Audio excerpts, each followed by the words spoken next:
Hello बच्चों, good morning. स्वागत है आपका जीडीटी एजुकेशन में। आज के इस क्लास में आप लोग पढ़ने वाले हैं क्रिया यानी वर्ब। तो आइए इस पाठ के माध्यम से आप जानेंगे कि क्रिया क्या होता है, क्रिया के भेद कितने हैं। चलिए, तो आपका जो है चैप्टर है क्या, क्रिया यानी वर्ब। सबसे पहले क्रिया की परिभाषा समझिए।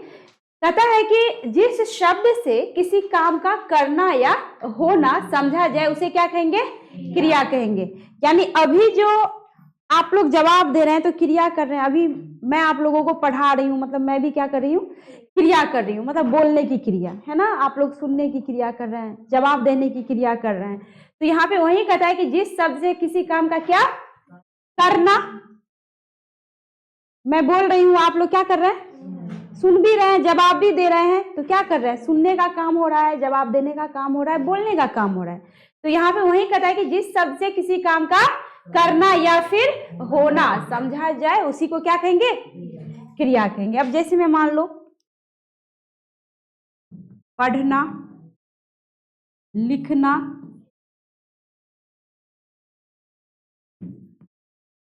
खेलना,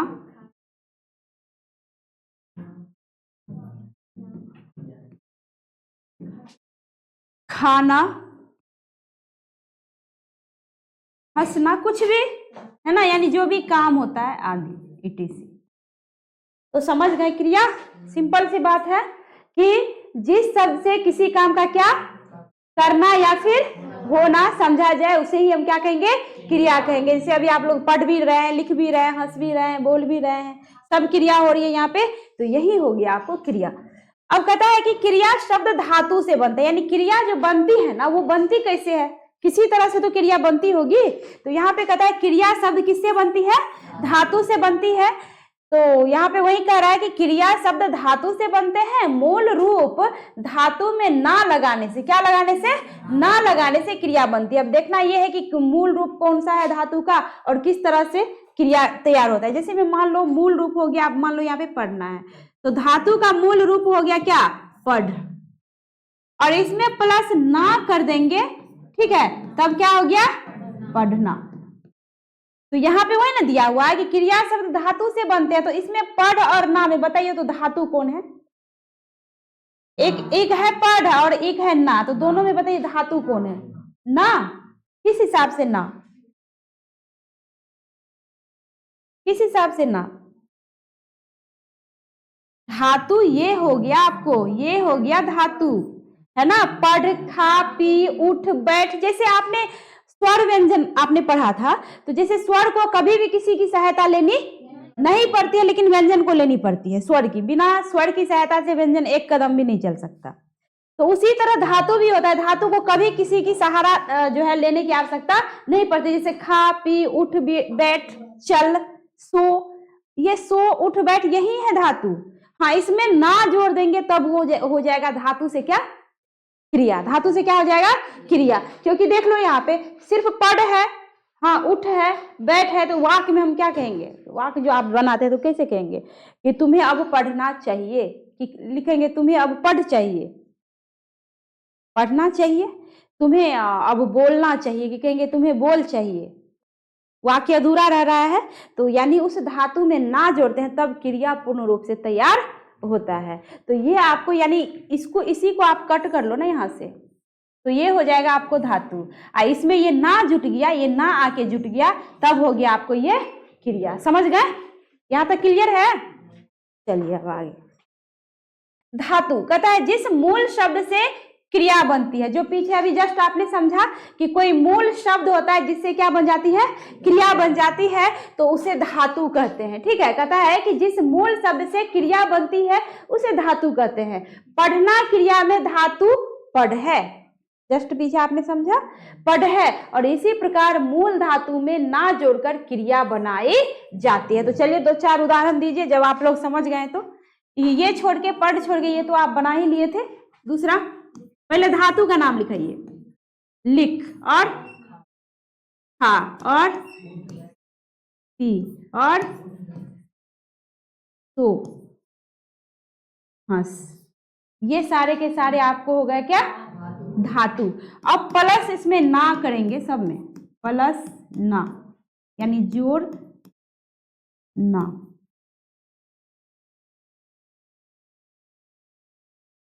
अब क्या हो जाएगा बताइए तो? लिख से क्या हो गया? लिखना। खा से खाना, यानी ये जो अभी बन रहा है ये धातु हो गया या क्रिया? क्या बात है, सुस्त हो सभी। हंस से क्या हो गया? हंसना। अब बताइए आप लोग, इसमें जो है किधर धातु है और किधर क्रिया है? रमेश कुमार आप बताएंगे। अच्छा, ये सारा का सारा क्या हो गया? ये हो गया आपको धातु, और इधर जितना है ये सारा का सारा हो गया आपको क्या? क्रिया। समझ गए? कहीं दिक्कत? धातु और क्रिया में अंतर समझे ना, कि मूल शब्द को धातु कहेंगे, मूल शब्द में ना जुट गया तो उसको क्रिया कहेंगे। आगे है धातु के भेद। शब्द की बनावट की दृष्टि से धातु के दो भेद होते हैं। कितने भेद होते हैं? दो भेद होते हैं, जिसमें पहला क्या है और दूसरा यौगिक धातु। मूल धातु समझिए, कहता है कि मूल धातु अपने आप में स्वतंत्र होते हैं, ये किसी दूसरे शब्द पर निर्भर नहीं करते। जैसे स्वर अपने आप में स्वतंत्र होते हैं, कभी भी दूसरे वर्ण पे निर्भर नहीं रहता, वही बात इसमें है कि कहता है कि मूल धातु जो अपने आप में हमेशा स्वतंत्र होता है, कभी भी वह जो है कहता है किसी दूसरे शब्द पे निर्भर नहीं रहते, आश्रित नहीं रहते। जैसे में उदाहरण बताइए एक दो। जैसे में उदाहरण हो जाएगा आपको क्या? जैसे हो गया पढ़, लिख, खा, चल, तो, हाँ, जा, हंस आदि। देख लो, कहता है कि मूल धातु अपने आप में स्वतंत्र होते हैं, ये किसी दूसरे शब्द पर निर्भर नहीं करते। देख लो यहाँ पे पढ़, लिख, खा, पी जितना सारा है स्वतंत्र है, इसमें कुछ जुटा हुआ नहीं है। अगर इसमें कुछ और लग जाता तब ये मूल धातु नहीं कहलाता। यानी ये पूर्ण रूप से अपने आप में क्या है? अकेला है, कुछ उसमें जुड़ा नहीं है, कुछ उसमें शामिल नहीं है ना, कोई ऐसा प्रत्यय या कोई। तो कहने का तात्पर्य कि जो पूर्ण रूप से अपने आप में ही स्वतंत्र हो, जिसे कभी भी दूसरे शब्दों की आवश्यकता नहीं पड़े, वही हो गया आपको क्या? मूल धातु। अब अगला है यौगिक धातु। कहता है कि जो धातु प्रत्यय के योग से बनते हैं। देख लो, इसमें प्रत्यय का कोई योग नहीं है, लेकिन यौगिक धातु में किसका योग होता है? प्रत्यय का। तो कहता है जो धातु प्रत्यय के योग से बनते हैं उन्हें क्या कहेंगे? यौगिक धातु कहेंगे। कहता है कि ये स्वतंत्र नहीं होते, यानी ये अपने आप में स्वतंत्र नहीं होते। जैसे में उदाहरण क्या हो जाएगा? प्रत्यय जोड़ना है, जैसे हंस है तो क्या हो जाएगा? इसमें जोड़ देंगे क्या? वाना। क्या हो गया? हंसवाना। जैसे में लिखवाना, जैसे में पढ़वाना। इतना काफी है। अब आप बताइए इसमें कि देख लो, जिस तरह इसमें पढ़ है या लिख है या चल है, तो यहाँ पे देख लो कैसे हो गया? यहाँ पढ़ है, यहाँ पे क्या हो गया? पढ़वाना। एक्स्ट्रा में क्या लग रहा है कि आ गया? वाना। तो यही ना हो गया आपको क्या? प्रत्यय। यही ना हो गया प्रत्यय। यहाँ पे वही ना कह रहा है कि जो धातु प्रत्यय के योग से बनते हैं, तो ये जो वाना वाना वाना ये जो बीच में लग गया, ये हो गया प्रत्यय। इसका मतलब ये हुआ कि यौगिक स्वतंत्र नहीं होता, उसे दूसरे की आवश्यकता पड़ती है। लेकिन मूल धातु जो है, सॉरी, यौगिक धातु को दूसरे की आवश्यकता पड़ती, लेकिन मूल धातु को किसी की भी आवश्यकता नहीं पड़ती। किसी की मतलब किसी भी शब्द की आवश्यकता नहीं पड़ती। चलिए अब नेक्स्ट। अब है क्रिया के भेद। क्रिया के कितने भेद होते हैं? कहता है क्रिया के अनुसार क्रिया के मूलतः कितने भेद होते हैं? 3 भेद होते हैं, जिसमें पहला क्या है? अकर्मक क्रिया, दूसरा सकर्मक क्रिया और तीसरा द्विकर्मक क्रिया। बड़ा सिंपल है। अकर्मक, अकर्म यानी जिसमें कर्म ना हो, ठीक है। सकर्मक यानी जिसमें कर्म हो, और द्विकर्मक जिसमें 2 कर्म हो, उसको कहेंगे द्विकर्मक क्रिया। बहुत सिंपल है, तो नामे में परिभाषा छिपा हुआ है। चलिए डिटेल में आगे समझते हैं। समझिए, अकर्मक क्रिया कहता है कि जिस क्रियाओं के कर्म नहीं होते, जिस क्रियाओं के कर्म नहीं होते उन्हें क्या कहेंगे? अकर्मक क्रिया कहेंगे। उन्हें अकर्मक क्रिया कहा जाता है। जैसे में जैसे में मान लो कहेंगे कि राम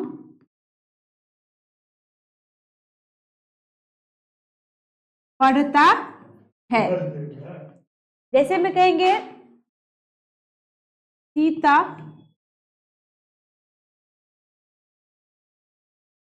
खाती है। अब देख लो, थोड़ा सा समझो। आप बताओ, इस वाक्य में राम पढ़ता है, वाक्य में कहीं पे कर्म दिख रहा है आपको? समझ में ही नहीं आ रहा है कि कर्म है क्या। अच्छा हमें ये बताओ, ये राम जो है, राम क्या है? संज्ञा है।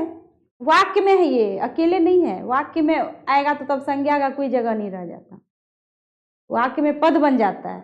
ये अभी कोई शब्द नहीं है। हाँ, अलग से राम लिखते तब आप संज्ञा बोल सकते थे।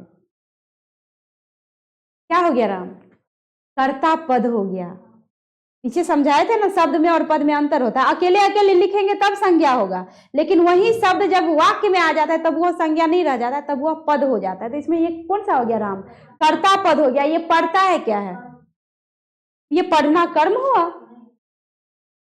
इतना कंफ्यूजन। ये पढ़ना पढ़ता है, पढ़ना क्या हुआ? क्रिया हुआ। यानी इस वाक्य में या तो करता है या तो क्रिया है, कर्म का कहीं अता पता नहीं है। तो यही नहीं यहाँ पे करा कि अकर्मक क्या कहते हैं? जिन क्रियाओं के कर्म नहीं होते उसको क्या कहेंगे? अकर्मक क्रिया। अब यहाँ पे देख लो, सीता खाती है, सीता हो गया कर्ता पद, और खाती है ये तो क्रिया हो गया, कहीं कर्म का आता पता है नहीं। अब समझेंगे कैसे कि राम पढ़ता तो है बट क्या पढ़ता है? कोई अता पता नहीं। सीता खाती है बट क्या खाती है? कुछ नहीं पता। तो तात्पर्य यह कि इसमें या तो काम करने वाला है यानी करता है, और क्रिया हो रहा है, कर्म का आता पता नहीं है। तो ऐसी स्थिति में इसको कहेंगे अकर्मक क्रिया। क्लियर है? इसको क्या कहेंगे? अकर्मक क्रिया। अब आगे है सकर्मक क्रिया। कहता है जिस क्रिया में कर्म हो, जिस क्रिया में क्या हो? कर्म हो। कहता है कि जिस क्रिया के साथ कर्म की संभावना हो, यानी कर्म की होने की क्या हो? संभावना हो, उसे क्या कहेंगे? सकर्मक क्रिया। अब अगर आप अकर्मक समझ गए तो सकर्मक भी समझ ही गए होंगे, तो उस हिसाब से बोलिए तो उदाहरण क्या बन सकता है? फिर वही बात, पुस्तक। हाँ, अब नंदनी को समझ में आया। आज नंदनी का दिमाग कुछ स्लो चल रहा है। सीता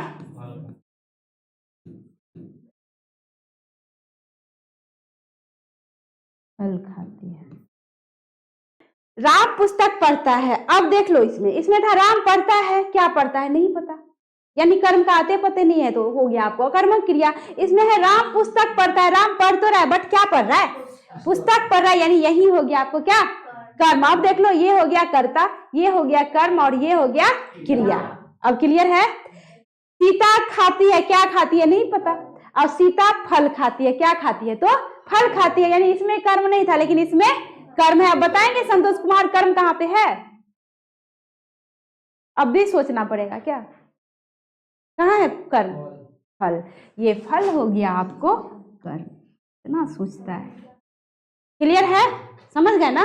अब है अंतिम है द्विकर्मक क्रिया। कहता है जिन सकर्मक क्रिया के कितने कर्म हो? दो कर्म हो, उन्हें क्या कहेंगे? द्विकर्मक क्रिया कहेंगे। तो अब उदाहरण कुछ ऐसा देना पड़ेगा कि दो दो कर्म आ जाए। तो सोचिए, अब समझ ही गए सकर्मक अकर्मक, तो ऐसा वाक्य तो बना ही सकते हैं आप लोग। तो जैसे में हो जाएगा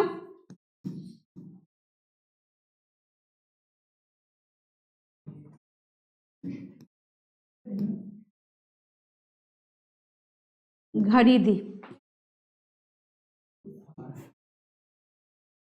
माँ ने चुन्नू मुन्नू को। चलो भाई, चुन्नू मुन्नू, कैसे मुन्नू लिखे? ऐसे? अच्छा, चुन्नू मुन्नू को लो नंदनी कुमारी लड्डू दी। चलो ये भी सही है। पिता ने पुत्र को घड़ी दी, माँ ने चुन्नू मुन्नू को लड्डू दी। सुनने में भी बड़ा अच्छा लग रहा है, चुन्नू मुन्नू। हाँ हाँ बिल्कुल होगा, चुन्नू और मुन्नू या चुन्नू मुन्नू। पिता ने पुत्र को घड़ी दी, ठीक है। यहाँ पे चुन्नू और मुन्नू भी हो सकता है, या चुन्नू मुन्नू ऐसे भी हो सकता है, क्योंकि और नहीं है तो योजक चिन्ह तो डालेंगे बीच में। अब समझिए, गप मत करिए आयुष कुमार, समय नहीं है। पिता ने पुत्र को घड़ी दी, माँ ने चुन्नू मुन्नू को लड्डू दी, चुन्नू और मुन्नू को लड्डू दी। तो बताइए इसमें पिता क्या हो गया आपको, कर्ता, कर्म या क्रिया? कर्ता। अब देना क्या हो गया, क्रिया। अब बीच में जो बच गया वही कर्म होगा, तो बीच में कहाँ कहाँ क्या बचा बताइए? एक बचा पुत्र और एक बचा घड़ी, दो दो कर्म हो गए, ये दोनों है ना दो कर्म। पिता ने पुत्र को घड़ी दी, पिता ने दी बट किसको, पुत्र को, पहला कर्म, और क्या, घड़ी दूसरा कर्म। तो यहाँ पे वही ना कह रहा है कि जिन सकर्मक क्रिया के दो कर्म हो उसको द्विकर्मक क्रिया कहेंगे। अब माँ ने चुन्नू और मुन्नू को लड्डू दी, तो माँ हो गया कौन सा पद, कर्ता पद, और उसको देना यहाँ पे दी, यानी देना तो हो गया क्रिया, यानी कर्ता और क्रिया जब मिल गया तो जो बच गया वही कर्म होगा, तो बचा क्या, और ये दोनों हो गए आपको क्या, दोनों क्या हो गए, कर्म। क्लियर है, कहीं दिक्कत? चलिए अब एक सांस में जवाब दीजिए। अकर्मक क्रिया किसे कहेंगे जिसमें कर्म ना हो, सकर्मक किसे कहेंगे जिसमें कर्म हो, और द्विकर्मक किसे कहेंगे जिसमें दो कर्म हो। क्लियर है, एक एक सांस में पूरा हो गया। चलिए अब आगे चलिए, अब कहता है प्रयोग की दृष्टि से क्रिया के भेद। तो देखिए प्रयोग की दृष्टि से क्रिया के कितने भेद होते हैं, जिसमें पहला है सामान्य क्रिया, डायरेक्ट समझते जाइए। पहला क्या हो गया आपको, सामान्य क्रिया। कहता है जब किसी वाक्य में किसी एक क्रिया का प्रयोग हो, कितना क्रिया का, एक क्रिया का प्रयोग हो, तो उसे सामान्य क्रिया कहते हैं या सामान्य क्रिया कहा जाएगा। जैसे में राम पढ़ता है या राम ने पढ़ा, राम पढ़ता है या राम ने पढ़ा, ठीक है। सीता गई, हो सकता है ऐसे। तो यहाँ पे देख लो, कहता है कि जब किसी वाक्य में किसी एक क्रिया का प्रयोग किया जाए, राम पढ़ता है, एक ही क्रिया हो रही है एक बार में पढ़ने का, राम ने पढ़ा, एक ही क्रिया हो रही है, सीता गई यानी एक ही क्रिया हो रही है जाने का, और कोई नहीं हो रहा। तो कहने का तात्पर्य कि जब किसी वाक्य में एक क्रिया का प्रयोग हो तो उसको क्या कहेंगे, सामान्य क्रिया कहेंगे। अब है अगला संयुक्त क्रिया। कहता है जब एक से अधिक क्रियाओं का एक साथ प्रयोग हो, एक से अधिक, इसमें था सिर्फ एक, इसमें है एक से अधिक क्रियाओं का एक साथ प्रयोग हो तो उसे संयुक्त क्रिया कहते हैं। जैसे में बताइए, राम सोकर,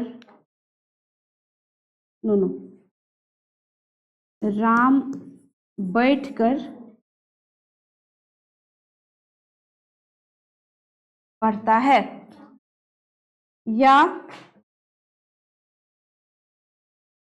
राम नहाकर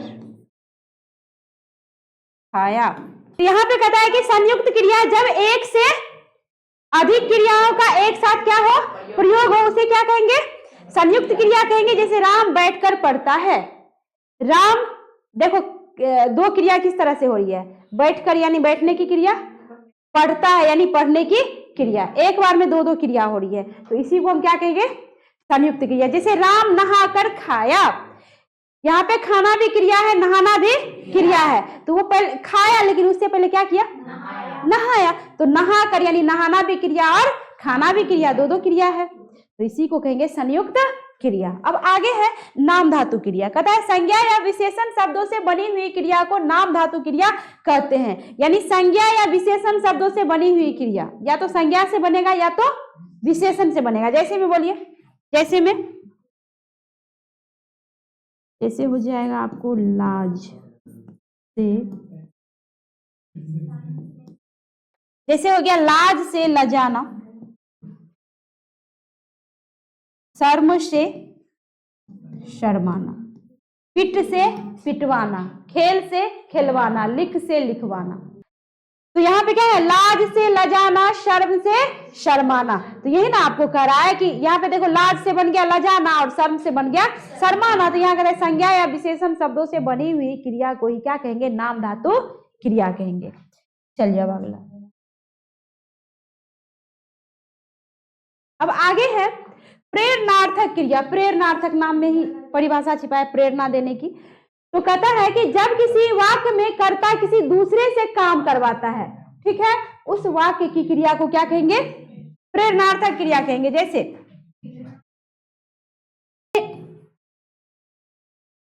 राम ने श्याम से पत्र लिखवाया। जैसे माँ ने दाई से बच्चे को दूध पिलवाया, खुद नहीं पिलाई, दाई को बोली कि जा तू पिला दे, छोटा सा बच्चा है तो, है ना। राम ने श्याम से पत्र लिखवाया, मतलब राम ने खुद नहीं लिखा, किससे लिखवाया? श्याम से, यानी प्रेरणा उसको कह रहा है कि तुम ऐसे लिखो और वो लिख रहा है। तो यही हो गया आपको प्रेरणार्थक क्रिया। अब अगला है पूर्वकालिक क्रिया। कहता है जब कर्ता एक क्रिया को समाप्त कर, यानी एक क्रिया को क्या कर लेगा? समाप्त कर लेगा, और कहता है कि दूसरी क्रिया को करने लगता है, तो पहली क्रिया को क्या कहेंगे? पूर्वकालिक क्रिया कहेंगे। जैसे में उदाहरण बताइए। जैसे उदाहरण, वह खाकर सोता है। तो यहाँ पे देख लो, वह खाकर सोता है। इसमें बताइए, सबसे पहले बताइए कि यहाँ पे इसमें क्रिया कै गो है, सो बताइए। सबसे पहले कर्ता छांट लीजिए, कर्ता कौन है? वह हो गया। अब जब कर्ता छट गया तो क्रिया देखना है, तो किधर हो गया क्रिया बताइए? खाकर और सोता। खाना भी क्रिया, सोना भी क्रिया। तो यहाँ पे कहता है, क्या कहता है कि जो पहली क्रिया होगी, तो पहली क्रिया कौन है? सोना की खाना? खाकर। तो ये खाकर हो जाएगा आपको क्या? पूर्वकालिक क्रिया। ठीक है। अब आगे है विधि क्रिया। चलो ये खत्म हो गया, यहां तक खत्म हो गया। अब है इनके अतिरिक्त क्रिया के दो और भेद है, यानी दो और भेद है, जिसमें पहला हो गया क्या? विधि क्रिया, और दूसरा हो गया सहायक क्रिया। कहता है कि जिस क्रिया से किसी प्रकार की आज्ञा का बोध हो, ठीक है, जिस क्रिया से किसी प्रकार की आज्ञा का बोध हो, उसे क्या कहेंगे? विधि क्रिया कहेंगे। जैसे उदाहरण होगा, बैठ जाओ,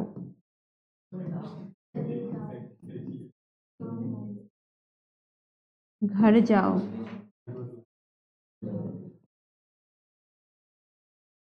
कुछ भी, सो जाओ, ठहर जाओ, खा लो, है ना। तो यहाँ पे कहता है जिस क्रिया से किसी प्रकार की क्या हो रही है? आज्ञा की बोध हो रही है या बोध हो, उसे हम क्या कहेंगे? विधि क्रिया। जैसे कहेंगे बैठ जाओ, घर जाओ, सो जाओ, उठ जाओ, बैठ जाओ, कुछ भी क्या कर रहे हैं? आज्ञा दे रहे हैं ना। तो यहाँ पे वही कहता है आज्ञा का बोध हो, उसे विधि क्रिया कहेंगे। अगला है सहायक क्रिया। कहता है जो क्रिया मुख्य क्रिया के अर्थ को स्पष्ट करने में सहायक होती है, उसे सहायक क्रिया कहते हैं। जैसे